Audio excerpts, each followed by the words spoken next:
Hi everyone and welcome back to my channel. So as I work with a lot of service accommodation providers, I thought today I would share with you my top 7 tips on how to create a bedroom retreat in your service accommodation properties. So the first step is creating a floor plan and a shopping list. Now please don't worry, this floor plan doesn't need to be perfect, it's just to give you a better idea of the different proportions and the space available to you. So for this you will need a piece of paper, a ruler, a pencil and a tape measure.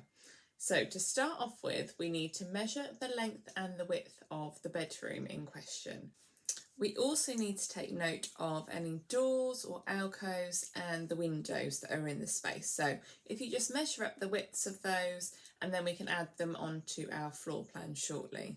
Okay, so this is a really brief floor plan that I've drawn, not to scale, and just kind of show you how easy it is to create something like this. So this is the back wall of our studio apartment.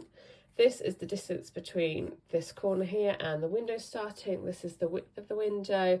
Again, this is that wall space there. Along here, this is the width of this wall between here and the window width and the width before the door. Now this door actually opens outwards, so that's why you can't really see where the door is. And then in this space over here, we've got an ensuite. So this is the size of this wall here. And we're actually going to have a barn door across here. So that's why there's no kind of door opening illustrated on here. And then this is the space of that wall. So yeah, really basic, straightforward. But these measurements will help you a lot when it comes to planning the space out. In regards to the shopping list, it's basically what it says on the tin. It's just a shopping list of items that we need to buy for this particular room. So as we go through the next sections, if you just make a note of all the items that you need to buy and add them all onto the shopping list so that they're all kept together, all organised and all in the same place. So step 2 is furniture and room layout. So we know that we're trying to create a retreat style bedroom here. So we're going to focus on what we need in a bedroom. So first up, we're going to need a bed. We're also going to need some bedside tables as well as some clothes storage. So in service accommodation, you need to kind of think about who your target audience is. So are you mainly trying to attract contractors? Because if so, then you're going to need single beds. They kind of tend to work better with contractors, so you can get more heads on beds in the property. Or is your main audience a couple or a family? So for this case, we're just going to work with a standard king size bed for this bedroom retreat, for this example. But yeah, just kind of think about who you're trying to house in your service accommodation property. Now, before I actually put any furniture into the rooms, I always have a look around and see where any sockets are and if there's any specific TV points that obviously need to be kept in that same place, as that will determine where we put our furniture. So I always like to start with the biggest piece of furniture, which in this case is the bed. So that ideally needs to go away from the entrance door so that you can open up the door fully into the room, and ideally onto the biggest piece of wall in the space to allow for enough space either side for the bedside tables to go. So next up is the bedside tables. So these obviously just need to go either side of the bed.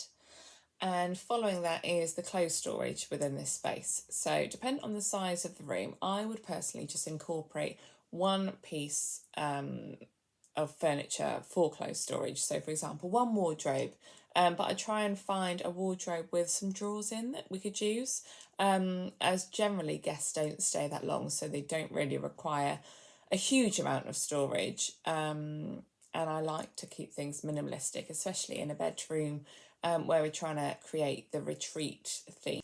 Okay, so step 3 is selecting the furniture. So now we have our main pieces of bedroom furniture in place. It's time to think about the style or vibe that we want to create in this room, working with what we already have in here and any existing furniture that you have. So we know that we want to try and focus on a bedroom retreat in this video. So we need to focus on keeping everything simple and minimalistic so that we can include things like earthy calming colours, calm lines, minimalist pieces of furniture in here. So that's kind of what we want to aim for, as well as kind of bringing in a bit of foliage and a bit of artwork, but all in calming colours. Step 4 is colour schemes.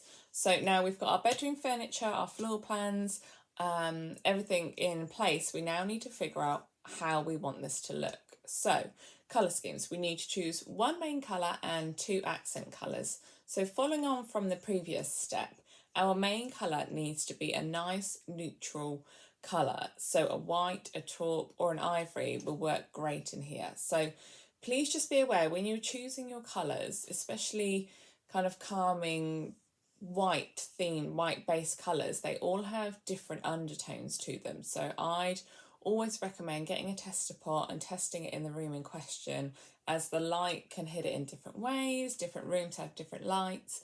And like I said, all different paint colours have different coloured undertones to them. So you just kind of need to suss out what those undertone colours are if you haven't used that particular paint colour before. So for the accent colours, these are going to be used on the bedding, the accessories, the curtains and artwork throughout the space. So I have here a colour wheel. So if you just go onto Google and type in colour wheel, then you can bring up one of these. But I have one of these, which I use all the time, hence why it's a little bit battered. But basically, we want to choose our 2 accent colours from this colour wheel. So for the calming bedroom retreat that we're trying to accomplish in this particular look, I would suggest going for a monochromatic colour scheme or a complementary colour scheme. So by that I basically mean using all the tones within one of the colours, or using colours that are next to each other on the colour wheel. So for calming colours, they are generally blues and greens. So we have blues and greens up here at the top. So for this particular scheme, I'm going to go for a blue green and a green. And you can use different tones or shades of these colours. So I'm going to go for a more muted tone of these specific complementary colours. Step 5. So now we have our colours chosen and our main pieces of furniture in place, it's time to focus on the window coverings. So I personally prefer the layered window look for bedrooms. So for me, this would be a blackout blind for obvious reasons, people wanting to sleep, wanting to block out the light, as well as a pair of curtains draped over the top either side of the window. So these curtains don't necessarily have to get used, they're more kind of there for decorative purposes. So a top tip when hanging curtains is to hang the curtain rail as high above the window as possible. Obviously you still need to be able to draw the curtains, so don't go too high to the ceiling, but if you hang the curtain rail as high above the window as possible, then it creates a look of ambience, gives height to the ceilings and just makes the space look and feel better. Okay, so we are nearly there. We've just got 2 steps left. So we are currently on step 6, which is the lighting. So lighting is key to create a perfect ambience in your retreat bedroom. So similar to the layered window coverings that we just discussed, I think it's also important to layer the lighting. So by this, I mean we need to have different lights in the space which have different jobs to do. So for example, ambient lighting we need, which will act as the main light in the room, which is usually hung from the ceiling.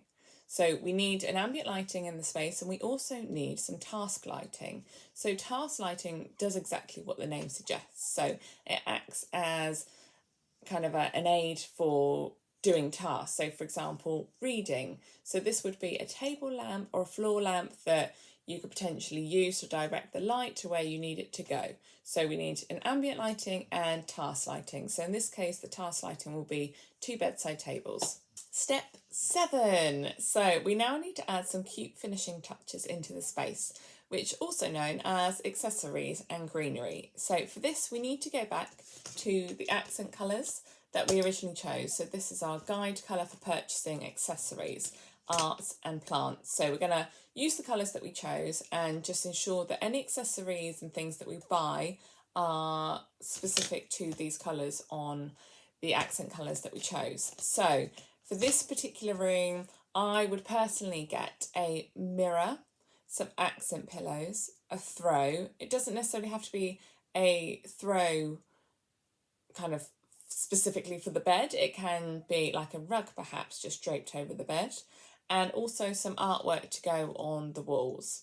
So just think about the calmness and the space, keep things quite minimal in here, and we want to also incorporate some greenery too. So this will help kind of all the colours pop in here, adding a bit of foliage. I know within service accommodation properties it's not always easy to keep real plants alive, so I would suggest getting some faux foliage in here just to bring the scheme together and kind of add that balance and the calmness into the space. Okay, so we have come to the end of the video now. So we've gone through all the 7 steps of the items that we need to create a bedroom retreat. You've picked your accent colours, you've got your furniture, you should have your shopping list with everything on there that we discussed that you need to get, from the bedroom furniture to the lighting, to the window coverings and all of the accessories. So now you just need to bring it all together, enjoy yourself, and remember that less is more. So if you've liked this video, please don't forget to subscribe. It would mean a huge amount to me. So thank you very much for watching, and I'll see you soon.